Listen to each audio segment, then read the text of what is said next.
ang balita na ika'y mawiwili. Mga nagbabagang kamao, mga buksi. So mga par, matapos nga po magpakitang gilas ang alaga ni Manny Pacquiao na si Isaac Pitbull Cruz sa naging laban nito kay Rolando Romero, at kaagad ito mga idol naging kampiyon sa super lightweight. And intriga naman po mga idol ang 3 Division World Champion na si Emmanuel Baquero Navarrete sa bagsik ng kapwa nito Meksikano na si Pitbull Cruz. Hindi naman direktang hinamon ni Baquero si Pitbull mga idol, pero matik mga idol na kapag ganito ang komento ng isang boxer, gusto niya talaga ito makalaban. Walang kinagandahan dito mga idol. Bago pa sinabi ni Baquero ang ganitong bagay, nagbigay na po ng interes ang kampo ni Pitbull, lalo na ang kanyang ama na isa daw sa mga gusto nitong laban, ang makabakbakan si Navarrete. Maganda daw kasi mga idol kapag Meksikano at Meksikano ang lumalaban. Kaya ang tanong ng mga boxing fans mga idol, may pag-asa po ba na mangyari ang sagupaan ni Isaac Pitbull Cruz kalaban si Emmanuel Navarrete? Well, para sa atin mga idol, malaki talaga ang tsansa na magkaharap ang dalawang fighters sa future. Sa ngayon mga idol, may laban pa si Baquero sa Mayo para sa kanyang 4 Division World Champion. Kalaban nito si Dennis Berinchyk. Kapag matagumpay niya mga idol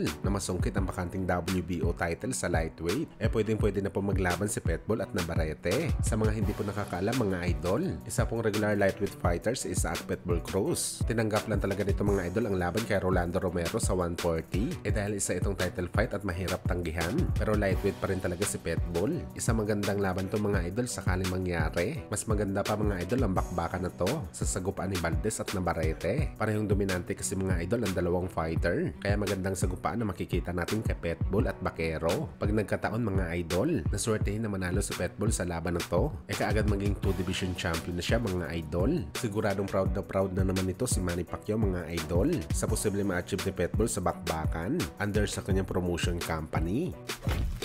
Sa kabilang banda naman mga idol, matapos nga po ang bloodbath na bakbakan sa pagitan ng dating kampiyon na si Temso kalaban ng current Unified Junior Middleweight Champion na si Sebastian Pondora noong March 30, meron na po mga idol, mga multiple sources na lumalabas sa social media na nag-agree na po si Pondora at Temso sa kanilang rematch. Nagaganapin sa November nitong taong kasalukuyan. Las Vegas pa rin daw mga idol ang target ng venue. Well, ito talaga maganda mga idol kapag meron laban ng tiket at hindi alam kung sino talaga ang tunay na panalo sa laban. Dapat rematch talaga kaagad mga idol. Dito natin malalaman kung ang cut sa ulo ni Temso ang dahilan bakit natalo siya sa laban, sa rason na hindi daw ito makakita sa bakbakan, o talagang lamang lang talaga si Pondora sa bakbakan dahil sa haba at tangkad nito na siya talagang nagbigay ng pahirap sa maliit na si Temso. Kaya abangan natin to mga idol. Naniniwala tayo na kung duguan ang naging laban ng dalawa sa una, malamang ganun pa rin talaga ang mangyayari sa rematch.